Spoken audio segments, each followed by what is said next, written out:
عم صقوران زور بخيرات له مطعم صفا. دائما عم تنصحونا بمطعم صفا بمدينة بون، لهيك جينا اليوم على المطعم لنجرب ونقيم المطعم مع بعض. تفضلوا معي.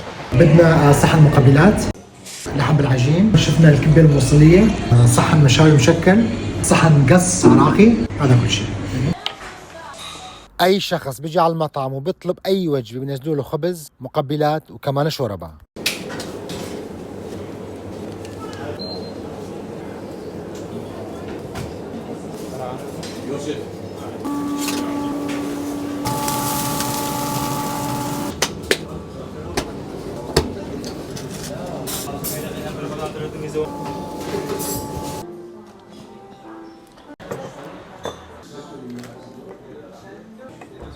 غازي كردية أو ليه؟ تبي بقى صاصي بخوي. خلينا نجرب الكبة الموصلية.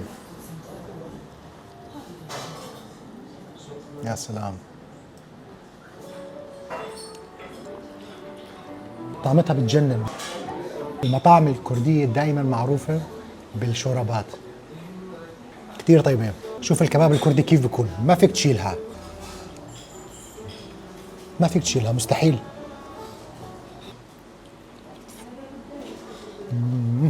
عشقي الكباب الكردي، فروج عندهم مستوي وجوسي من جوا، واحلى شيء واطيب شيء عندهم هي الحموضه الموجوده جواتها.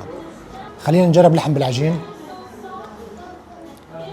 صراحه اللحم بالعجين من شكلها يعني ما هي مأمرة، لازم الخبز يكون مأمر، بس كطعمه طيبه. وهاي هي الشاورما العراقيه، ولكن سموها القص العراقي.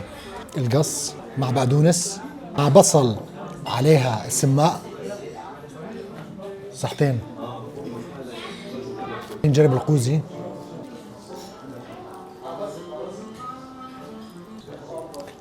شوف اللحم دايب. الكرم الكردي بمطعم صفا مش بس بالمقبلات وبالشوربه وبالخبز، بس تخلص الاكل بيجيبوا لك البقلاوه مع كاسه الشاي. وسنختمها بالشاي العراقي المعتق كالسلافه. فمن الذي سيوزع الاقداح ايتها الزرافه؟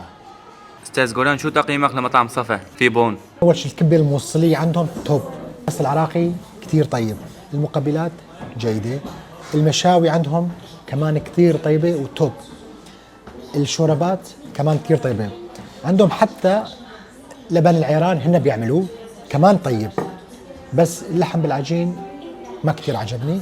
بس بشكل عام فعلا الناس والمتابعين اللي نصحوني بمطعم صفا ببون بيستاهل بكل قوه انكم تجربوه. وتقييمي الشخصي للمطعم 9.5 من 10. ضلوا بخير وصحة وعافية يا رب.